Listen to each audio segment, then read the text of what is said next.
that many times I'm sure that we've all taken time just to stop and reflect many times when we hear what's happening in the news or read the newspapers. Where's all of this leading to? What's going on here? And so I think that now more than ever, we must begin to look at what are the things that we can do that would put us on some firm footing in life, that will enable us to do some things and use some powers that we have, that many of us go through life never ever discovering that we have those things going for us.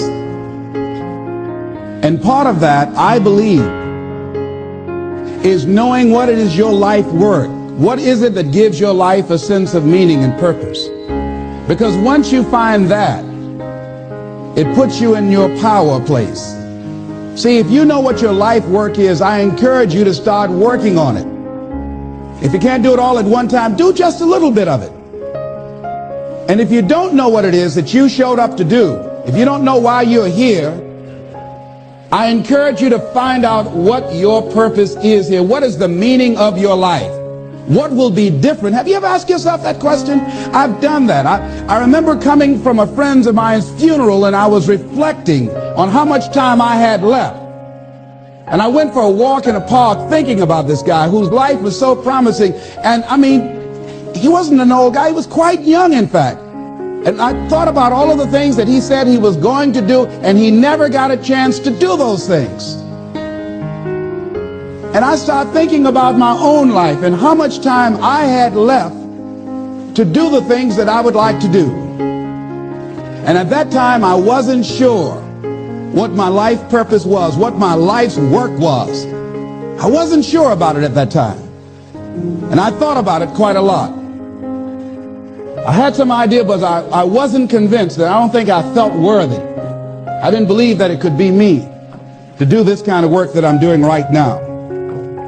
And I say to you that if you begin to take a conscious effort to find out what it is that you're supposed to do, I say that it can literally save your life. I said that it can literally save your life. 85% of the American public, according to recent studies, are going to jobs that they hate, working on jobs that do not challenge them. They get sick thinking about going.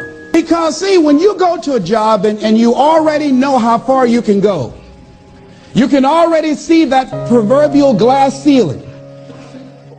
See, when you're going someplace and you already know how much you're going to make, you already know how far you can go, you're in a dead-end position.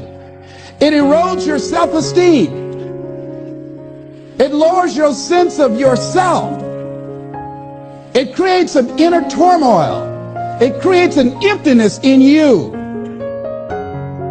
So I say that your life is worth finding what it is that you're supposed to do.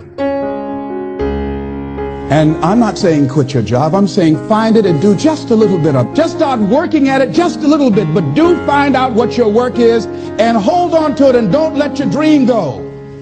Don't let it go. See, and here's something else I want you to begin to look at. Why is it that most people don't pursue their dreams or don't do better than what they're doing if they're capable of doing it? I think that many of us don't go the next step because we don't know what to do yet. And I say that the reason that we don't even explore the possibility of what to do is because subconsciously we don't believe that it can happen for us, and we don't believe that we deserve it. Here's something else. Most people are not living their dreams because of fear, ladies and gentlemen. Fear, limited vision, and lack of self-esteem is what keep most people doing things they don't want to do. That is an illusion that we create in our mind. It is a state of mind that can be changed. So let's look at how we can begin to take some steps to restructure that fear, to begin to expand our visions of ourselves, to begin to increase our self-esteem. Webster said that self-esteem means competence and satisfaction in oneself. The same reason that people stay in relationships where they're abused or they're unhappy or it's unfulfilling. They can't see themselves beyond that relationship. They can't see themselves enjoying life without that person. They think that this is all that they can do. The same reason that people get stuck at a certain level in life. They can't see things being better for them. And they think that this is it and this is all they deserve. This is all they've ever seen. It's been passed on to them. And they think that this is it for them. Oh no. I was looking what Dr. Blanton, Smiley Blanton, who is a colleague of Dr. Norman Vincent Peale, what he said about fear. He said, fear is the most subtle and destructive of all human diseases. Ladies and gentlemen, fear kills dreams. Fear kills hope. Fear put people in the hospital. Fear can age you. Fear, ladies and gentlemen, can hold you back from doing something that you know within yourself that you're capable of doing, but it will paralyze you. And it seemed like you're in a hypnotic spell. And I ask you a question, what is the benefit? What's the benefit of allowing fear to hold you back? What's the benefit of giving up on yourself, of not stepping out on life and taking life on? What is the benefit for you? What's the plus in that? It's one of the things I had to ask myself. So I didn't want to make any mistakes. I wanted everybody to like me. I wanted to be perfect the first time I did something. It's not going to happen.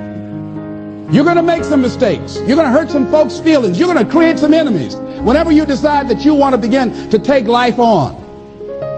You've got to ask yourself, how long am I going to allow this to hold me back? I like what Zig Ziglar says. He said, fear is false evidence appearing real.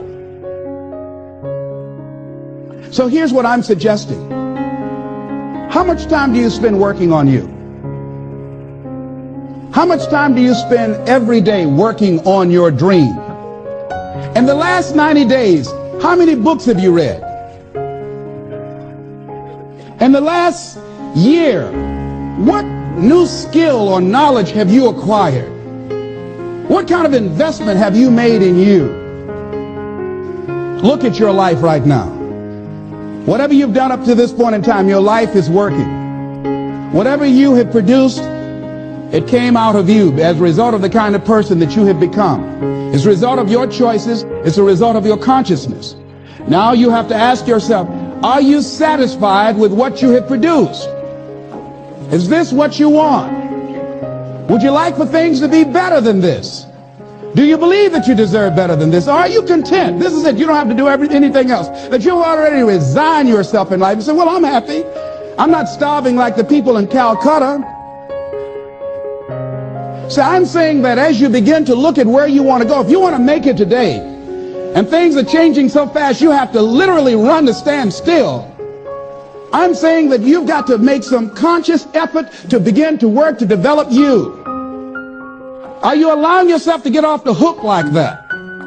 Or do you believe somewhere in the back of your mind or in your heart that there's some other great work for you to do? There's something else that life has for you.